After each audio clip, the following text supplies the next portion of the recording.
வணக்கம். நான் சாந்தி வெற்றிவேல். உங்களுக்கு எல்லா விஷயமும் என்னோட பதிவில் ஒன்று ஒன்றா உங்களுக்கு புரிய வைக்கிறேன். நீங்கள் இதை விளையாட்டாக கேட்டுக்கிட்டிங்கன்னா உங்களுக்கு வாழ்க்கைக்கு இது அத்தனையும் ஒரு டைம் நிச்சயமாக தேவைப்படும். தேவைப்படுறத மாத்திரம்தான் நான் சொல்லிகிட்ருக்கேன். தேவையில்லாத விஷயம் எதுவுமே என் சேனலில் கிடையாது. நான் தெரிஞ்சுக்கிட்டதை, நான் படித்ததை உங்களுக்கெல்லாம் புரிய வைக்கிறேன். உங்களால் நிச்சயமாக இப்போ இருக்கிற அவசர உலகத்தில் இதை தேடி போய் பார்த்து படிக்க முடியாது. அதுக்காக தான் உங்களுக்கு இந்த சிறந்த பதிவுகளெல்லாம் தரேன். அதனால் நீங்கள் சேனலை சப்ஸ்கிரைப் பண்ணி வைங்க. இப்போ சிலர் பேசும்போது அடிக்கடி சொல்லுவாங்க, என்னுடைய வம்சம் தழைக்கணும், என்னோட பரம்பரை என்ன தெரியுமா அப்படின்வாங்க, என்னோட குலம் சிறப்பாக இருக்கணும் அப்படின்னு. இந்த வம்ச விருட்சம் அப்படின்றது என்னங்க? நம்முடைய மூதாதையர்லாம் இருக்காங்க இல்லையா, அவங்க தான் இந்த வம்சத்துடைய வேர்கள் போன்றவர்கள். அந்த வேர் மூலியமாக வந்த நாம தான் கிளைகளாகவும் இலைகளாகவும் வளர்ந்து தழைத்து நிற்கிறோம். இப்போ உங்களுக்கு வம்சம்னா என்னன்றது புரிஞ்சிருச்சு. அவங்களுடைய ஏதாவது ஒரு பழக்கம், அவங்களுடைய ஏதாவது ஒரு வழிபாடுகள், நம்ம குலதெய்வ வழிபாடு உட்பட எல்லாமே அவங்க வழியாக வர்ற ஒரு விஷயம்தான். இது எல்லாமே தொடர்ச்சியாக வர்றது பேர் தான் வம்சம். வம்சம்ன்றது பெரிய விஷயமே கிடையாது. அந்த வம்சத்தில் இருக்கவங்க பண்ணுற ஒரு வேலை அந்த வம்சத்தை தொடர்ச்சியாக வரும். அதுக்காக தான் சிலர் சொல்லுவாங்க, தவறான வழியில் போனால் என்னோடய வம்சம் நல்லா இருக்காதுப்பா, வேணாப்பா, நான் இது வரைக்கும் நல்லது பண்ணிட்டேன், இதே மாதிரி இருந்துடுறேன், ஒரு சின்ன பணத்தை ஆசைக்காக இதை பண்ணேன்னா என் வம்சம் பாதிக்கப்படும். உண்மைங்க. இது இந்த வம்சத்தை பற்றி தான் நம்ம பேச போகிறோம். அவங்களுடைய மரபியல், அதாவது ஒரு குறிப்பிட்ட இவங்க இந்த வம்சத்தில் இருக்கிறவங்க யார்கிட்டையாவது ஒரு குணம் இருக்கும். அந்த குணம் கூட உங்கள் குழந்தைங்களுக்கு வர நிறைய வாய்ப்பு இருக்குங்க. திடீர்னு உங்கள் குழந்தை சிறந்த சிவபக்தனாக இருக்கும். நீங்கள் யாருமே அந்த குழந்தைக்கு சிவனை பற்றி சொல்லியிருக்க மாட்டீங்க. ஆனால் உங்கள் மூதாதையரில் ஒருத்தர் கண்டிப்பாக சிவபக்தராக இருப்பார். இப்போ ஒருத்தர் திடீர்னு உங்கள் பையன் ஒரு நல்ல ஒரு இன்ஜினியராக இருக்கான். உங்கள் குடும்பத்தில் உங்களுக்கு நினைவுக்கு தெரிஞ்சு யாரும் அப்படி இருந்திருக்க மாட்டாங்க. ஆனால் அதை பண்ணணும்னு நினச்சி உங்கள் வம்சத்தில் இதுக்கு முன்னாடி இருந்த மூதாதையர்கள் யாராவது இதை முயற்சி எடுத்திருப்பாங்க, செஞ்சுருப்பாங்க. அதோட வேர் தான் இன்றைக்கி இலையாக நிற்குது. இது எல்லாத்துக்குமே பொருந்தும், நல்லதுக்கும் பொருந்தும், கெட்டதுக்கும் பொருந்தும். சில விஷயம் நம்மளுக்கு புரியவே புரியாது. இப்போ நம்ம அப்பா ஒரு செயலை செஞ்சுருப்பார், தினமும் எந்திரிச்சு சாமி கும்பிட்டுட்டு தான் வெளில போகிறத வச்சுருப்பார். நம்ம பிள்ளைங்களுக்கு அதை சொல்லி கொடுத்துருக்க மாட்டோம். ஆனால் திடீர்னு அது காலையில் எந்திரிச்சு சாமி கும்பிட்டுட்டு வெளியில் போகும்போது நமக்கு அப்போ தான் ஆச்சரியமாக இருக்கும், என்னடா இது நம்ம அப்பா பண்ணது, நம்ம மனசு சம்மந்தப்பட்டது, நம்ம பார்த்துருக்கோம் சின்ன வயசில், ஆனால் இந்த குழந்தை எப்படி பண்ணுது? இது தாங்க அந்த வம்சத்துடைய தொடர்ச்சி. இப்போ உங்களுக்கு வம்சத்தை பற்றி விளக்கமாக புரிஞ்சிருச்சு. இது பெரிய என்ன சொல்கிறது, புரிஞ்சிக்க முடியாத ஒரு ரகசியம் கிடையாது. இப்போ இதுக்கு ஒரு புராண கதையை கண்டிப்பாக நம்ம பார்க்கணும். இந்த வம்சத்தில் சிலர், அதாவது நம்ம பார்க்காத ஒருத்தருடைய குணம் கூட நம்மளுக்கு இருக்கும். சில பசங்களுக்கு அந்த அம்மா சொல்லுவாங்க அடிக்கடி, எங்கள் மாமியாரை போலவே இருக்க, எங்கள் சித்தப்பா மாதிரியே இருக்குது உனக்கு குணம், எங்கள் தாத்தா போலவே இருக்க. இதெல்லாம் அந்த வம்சத்துடைய வழிகள் தான். இப்போ வம்சத்துடைய வழிகள் எல்லாம் புரிஞ்சிருச்சு. இந்த வம்சத்து கதையை தெரிஞ்சுக்கணுன்னா நீங்கள் கண்டிப்பாக விஸ்வாமித்திரரை தெரிஞ்சுக்கணும். உங்களை பொறுத்த வரைக்கும் விஸ்வாமித்திரர் யார்? அவர் ஒரு சிறந்த முனிவர். அவர் ஒரு தவம் செய்கிறதுல ஒரு நல்ல பிராமணர், இப்படி தான் உங்களுக்கு தெரியும். ஆனால் அவர் ஒரு சிறந்த அரசர் அப்படின்றது உங்களுக்கு தெரியுமா? இது வரைக்கும் தெரியாத விஷயம். ஆனால் இந்த வம்சம்ன்றது எப்படி மாறி போகுது அப்படின்றது தான் உங்களுக்கு நான் சொல்ல போகிற விஷயம். கௌசிக வம்சத்தை சேர்ந்த காசி மன்னன், கௌசிக வம்சத்தை சேர்ந்த காசி மன்னன். இவருக்கு வந்து சத்தியவதின்னு ஒரு பொண்ணு. இவர் பயங்கரமான அரசருங்க. இவரால் நிறைய நாடுகளை வெல்ல முடியும். அவ்வளோ சக்தி வாய்ந்த ஒரு பெரிய அரசர். அவருக்கு ரொம்ப அழகான சத்தியவதின்ற ஒரே ஒரு பெண் தான் இருந்தார். இந்த மன்னர் வந்து கடவுள் பக்தியும் கொஞ்சம் இருக்குது. இவரை பார்க்குறதுக்காக ருசிக முனிவர்னு ஒருத்தர் வர்றாரு. உங்களுக்கு இந்த கதையை புரிஞ்சிக்கிறதுக்காக தான் இந்த மேலே இருக்கிற அந்த ஃபோட்டோவை உங்களுக்கு கொடுத்துருக்கேன், இமேஜை. ருசிக முனிவர்னு ஒருத்தர் வர்றாரு. இவர் இந்த காதி மன்னரை பார்த்து, இந்த மாதிரி நான் யாகம் பண்ணலான் இருக்கேன், எனக்கு பூஜைக்கு சில பொருளெல்லாம் வேணும் அப்படின்னும்போது, அரசருங்க முனிவருங்க வந்தால் உடனே வீட்டில் இருக்க பெண்களை கூப்பிட்டு அந்த சன்னியாசி என்னென்ன கேட்குறாரோ செஞ்சு கொடுங்க அப்படின்னு சொல்லிடுவாங்க. அப்போது வந்து தன்னுடைய மகளை கூப்பிட்டு, அம்மா நீ போய் ருசிக முனிவர் வந்திருக்காரு, அவருக்கு என்னென்ன வேணுமோ செஞ்சு கொடு அப்படின்றார். அவளுக்கு என்னமோ தெரியல, அந்த முனிவரை பார்த்ததுமே ஆசை வந்துருச்சு. முனிவருக்கும் அந்த ஒரு நொடியே அந்த பொண்ணு மேலே ஆசை வந்துருச்சு. இந்த ராஜாவுடைய பொண்ணை நம்ம கல்யாணம் பண்ணணும் அப்படின்னு. இது அரசருக்கு தெரிஞ்சதுமே முதல்ல பொண்ணை தான் கூப்பிடுறாரு. ஏம்மா, அவர் காட்டில் வாழற ஒரு முனிவர், யாகம் பூஜை இதில் தான் அவருடைய காலம் போகும், நீ எதுக்காக அவரை விரும்புகிற, கல்யாணம் பண்ணுற? வேணாம் அப்படின்றார். இல்லைப்பா, என் மனசில் பதிஞ்சிட்டாரு, நான் அவரை தான் கல்யாணம் பண்ணணும், நீ காட்டுக்கு போனீன்னா துன்பப்பட வேண்டியிருக்கும், யோசிச்சுக்கோ அப்படின்றார். நீ இவ்வளோ ராஜ வாழ்க்கை வாழ்ந்துட்டு ஒன்றுமே இல்லாத அந்த முனிவர் கூட போய் என்ன வாழ்க்கை வாழப்போகிற? ஒரு குடிசையில் போய் வாழணும். இல்லைப்பா, நான் அவர் கூட தான் வாழப்போகிறேன். சில பந்தங்கள் நம்ம எவ்வளோ தடுத்தாலும் அது அங்கே தான் முடியணும்னு விதி இருந்தால் மாற்றவே முடியாதுங்க. இப்போ இவர் அந்த ருசிக முனிவரை கூப்பிடுறாரு. இந்த பாருங்க, என்னோட பெண் வந்து பயங்கரமாக வசதியாக வாழ்ந்தவ, ஒரு நாட்டோட பேரரசி.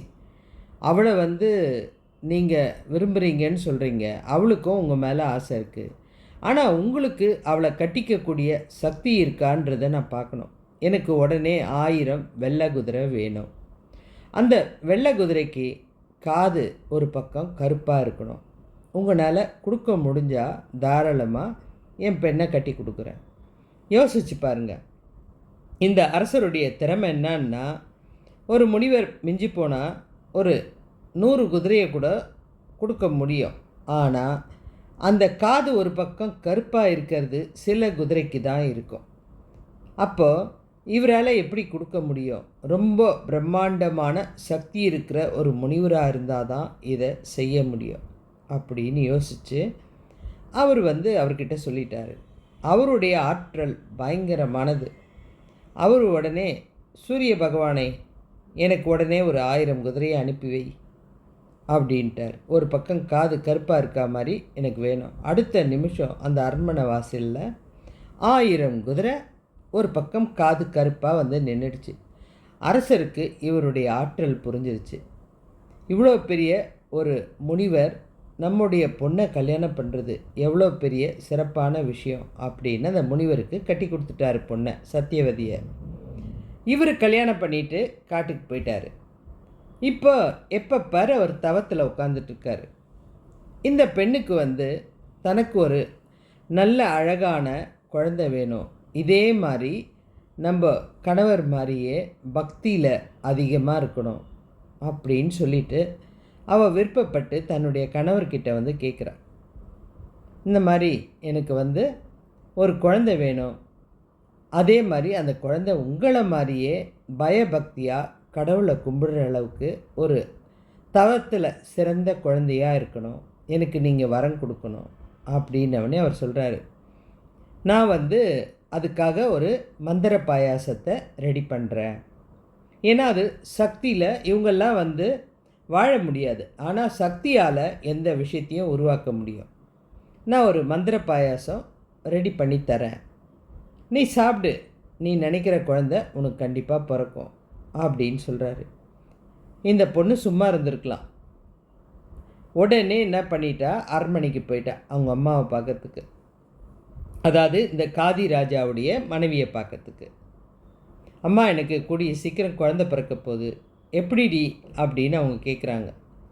இல்லை, நான் என் கணவர்கிட்ட கேட்டேன், நீங்கள் எப்போ பாரு தவத்தில் இருக்கீங்க, எனக்கு ஒரு குழந்தை வேணும்னு கேட்டேன். அதுக்கு அவர் வந்து என்னுடைய சக்தியால், தவ சக்தியால் உனக்கு ஒரு அதாவது மூலிகை பாயாசம் ரெடி பண்ணி தரேன்னு சொல்லிட்டாரு. உடனே அம்மாவுக்கு ஆசை, எனக்கு கூட அந்த மாதிரி வேணும்டி. ஏன்னு கேட்டினா, நீங்கள் இந்த அரண்மனைக்கு நீ ஒரே பொண்ணு தான், நீ தான் அரசாட்சி பண்ணுவேன்னு நானும் அப்பாவும் நினச்சிட்டு இருந்தோம். நீ என்னன்னா முனிவரை போய் கல்யாணம் பண்ணிக்கிட்ட. அதனால் எனக்கும் ஒரு ஆண் வாரிசு இருந்தால் நல்லாயிருக்கும். உன் கணவர் எப்படியும் பூஜை பண்ண போகிறது பண்ணது தான், எனக்கும் ஒரு ஆண் வாரிசு வேணும், அதை அவர்கிட்ட சொல்லிவிடு, எப்படியாவது சொல்லிவிடு அப்படின்னு. இவன் நேராக வந்துட்டு சொல்கிறா, இந்த மாதிரி சாமி, நான் எங்கள் அம்மா கிட்டே போய் விஷயத்த சொன்னேன், அவங்க அரச குடும்பம் நல்லா இருக்கணும், பயங்கர ஒரு சக்தி வாய்ந்த ஒரு இளவரசன் அவங்களுக்கு வேணும்னு ஆசைப்படுறாங்க. அதனால் எங்கள் அம்மாவுக்கும் நீங்கள் வந்து அந்த மந்திர சக்தியை தயார் செஞ்சு மருந்து கொடுக்கணும் அப்படின்னு சொல்லிட்டாங்க.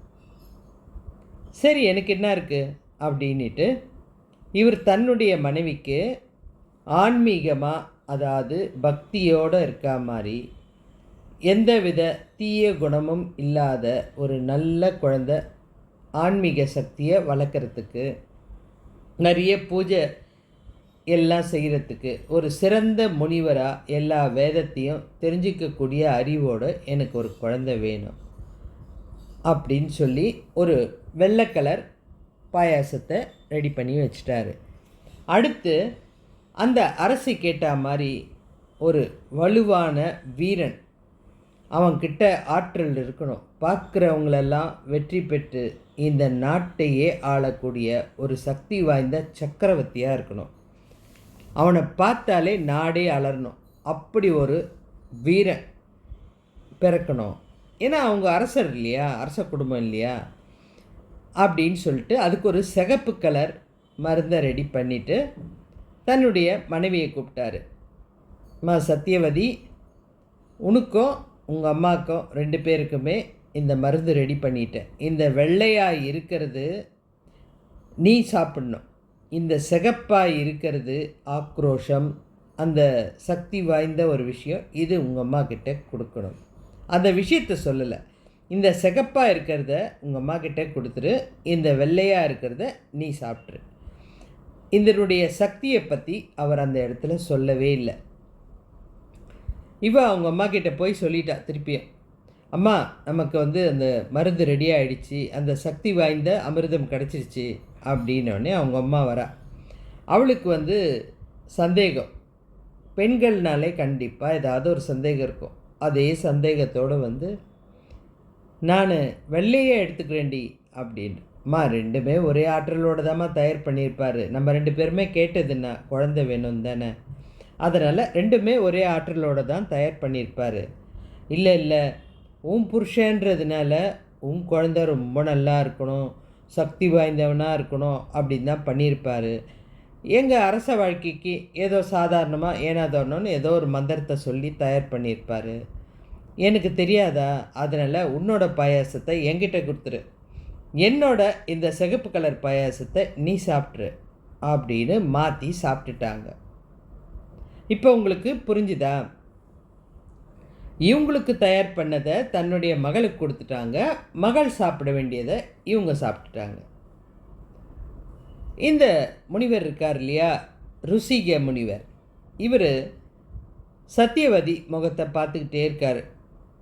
இந்த அம்மா முகத்தில் எதுக்காக ஒரு மாற்றம் தெரியுது, அந்த முகம் வந்து அந்த முக மாற்றத்தை வச்சே இவங்க ஏதோ தவறு பண்ணியிருக்காங்க அப்படின்ற விஷயம் அவருக்கு புரியுது. உடனே தன்னுடைய மனைவியை கூப்பிட்டு கேட்குறாரு, ஏம்மா, நான் 2 விதமான மருத்துவம் தயார் பண்ணேன், பாயாசம், ஒன்று வெள்ளை ஒன்று சிகப்பு, நீ எதை சாப்பிட்ட? உண்மையை சொன்னீன்னா நான் உனக்கு அதுக்கேற்ற சொல்யூஷனை தருவேன் அப்படின்றாரு. அவள் உடனே உண்மையை சொல்லிட்டா. எங்கள் அம்மா வந்து நீங்கள் நமக்காக ஸ்பெஷலாக ஏதாவது செஞ்சுருப்பீங்கன்னு அதை எடுத்து சாப்பிட்டுட்டாங்க வெள்ளையாக இருக்கிறத, நான் சிகப்பு கலரை எடுத்து சாப்பிட்டுட்டேன். நல்லா இருக்காம்மா, நான் எவ்வளோ யோசித்து உனக்கு என்ன மாதிரி ஒரு சாந்தமான ஒரு முனிவர், ஒரு தவம் வாய்ந்த ஒரு சிறந்த முனிவர் கிடைக்கணும்னு நினச்சி தான் தவம் பண்ணி அந்த மருந்தை கொடுத்தேன். உங்கள் அம்மாவுக்கு எதுக்கு முனிவர்? அவங்களுக்கு சிறந்த ஆற்றல் மிகுந்த ஒரு வீரனை தானே கேட்டேன். அந்த வீரனை கேட்ட அந்த பாயாசத்தை நீ குடிச்சிட்ட. இப்போ நம்மளுடைய ஆன்மீகத்துக்கு அந்த வீரன் தேவைப்படுவானா? யோசிச்சுப்பார். ஒரு சின்ன தப்பு வம்சத்தையே எப்படி மாற்றிடுச்சுப்பார். இது தேவையா? நீங்கள் விளையாட்டுக்கு பண்ணிட்டீங்க. ஆனால் இந்த வீரன் ஒருத்தரை விடாமல் அழிக்கக்கூடியவன். அப்படின்னும்போது அது நம்ம குடும்பத்துக்கு எவ்வளோ பிரச்சனை வரும், நம்மளுடைய தவத்துக்கும் யாகத்துக்கும் எவ்வளோ துன்பங்கள் வரும், இதெல்லாம் நீ ஏன் புரிஞ்சிக்கல அப்படின்னோடனே அவளுக்கு பயம் வந்துடுச்சு. காலில் விழுந்து அழ ஆரம்பிச்சிட்டா. சாமி, எப்படியாவது நீங்கள் என்னோடய குழந்தைய நீங்கள் தான் சரி பண்ணணும் அப்படின்னோடனே அவர் சொல்கிறாரு, வேணா ஒன்று மாத்திரம் மாற்றக்கூடிய சக்தி இருக்குது. இது அதாவது இந்த வாய்ப்பு இப்போ நம்ம ஒரு இடத்துல இந்த வேலை வேணும் அப்படின்னு கேட்குறோன்னா நமக்கு அடுத்த மாதம் கிடச்சிரோன்னு இருக்கும். ஆனால் சிலர் இல்லைங்க, அடுத்த மாதம் நான் ஊரில் இருக்க மாட்டேன், ஒரு 2 மாதம் கழிச்சு வாங்கிக்கிட்டோமான்னா அந்த பேப்பர் கொஞ்சம் கீழே போயிடும். அந்த மாதிரி இவர் இந்த சக்தியை சரி அடுத்த உன்னுடைய இந்த குழந்தை ட்ரான்ஸ்ஃபர் ஆகி உனக்கு பிறக்கிற குழந்தைக்கு போயிடும். ஏன்னா இதை மொத்தமாக தடுக்கவும் முடியாது, நான் பண்ணதை அழிக்க முடியாத ஒரு சக்தி. சத்தியவதியான உனக்கு பிறக்க போகிற குழந்தை நல்ல ஒரு முனிவராக தான் பிறப்பார். ஆனால் அவருக்கு பிறக்க போகிற குழந்தை நீ சாப்பிட்ட பலனு அதை அனுபவிச்சு தானே ஆகணும் அப்படின்றாரு. இது பாவத்துக்கும் உதவும், நன்மைக்கும் உதவும். இப்போ உங்களுக்கு இது புரியுதா? வம்சம்ன்றது ஒரு வேளை இது நம்ம குழந்தை விஷயமாக தான் பேசிகிட்ருக்கோம். இதே ஒரு வேளை அவங்க ஒரு கொடூரமான விஷயம் செஞ்சாங்கன்னா அது அப்போ அவங்கள பாதிக்காமல் இருக்கலாம். ஆனால் அந்த வம்சத்தை சேர்ந்த அடுத்த தலைமுறைக்கு அது ஏதோ ஒரு பிரச்சனையை கொடுக்கும். அதே மாதிரி அதை கொஞ்சம் இவங்க கும்பிடுற அந்த கடவுளால் மாற்றக்கூடிய சக்தி அந்த ஜென்மத்தில் வேணாலும் தவறலாம். ஆனால் ஜென்மம் கடந்து வரக்கூடியது தான் அந்த பாவம். இப்போ இந்த சத்தியவதி தனக்கு இந்த விஷயத்தை அம்மா கிட்ட சொல்லலை. இந்த தன்னுடைய கணவர்கிட்ட மாத்திரம் மன்னிப்பு கேட்டு இதை வரமாக மாற்றிக்கிட்டாங்க. ஆனாலும் இது ஜென்மத்தை கடந்து கண்டிப்பாக நடக்கக்கூடிய ஒரு விஷயம். வரமாக எப்படி மாற்றினாங்கன்னா, இவங்களுக்கு பிறந்தது ஜமதக்னி அப்படின்ற ஒரு முனிவர். இவர் சப்த ரிஷிகளில் ஒருத்தர். பயங்கரமாக யாகம், அந்த பூஜை புனஸ்காரம் இதெல்லாம் பண்ணக்கூடிய சக்தி வாய்ந்த முனிவராக இருந்தார் இந்த சத்தியவதியுடைய மகன். அடுத்தது இந்த சத்தியவதியுடைய அம்மா ஒரு மருந்து சாப்பிட்டாங்க இல்லையா, அதுக்கு பிறந்தவர் தான் விஸ்வாமித்திரர்.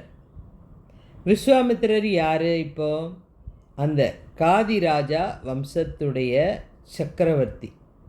அந்த ராஜாவுடைய சக்கரவர்த்தியாக இருக்கிற அவருடைய மகன்னா அப்போ இவரும் சக்கரவர்த்தி தானே, ஒரு பெரிய அரசர் தானே.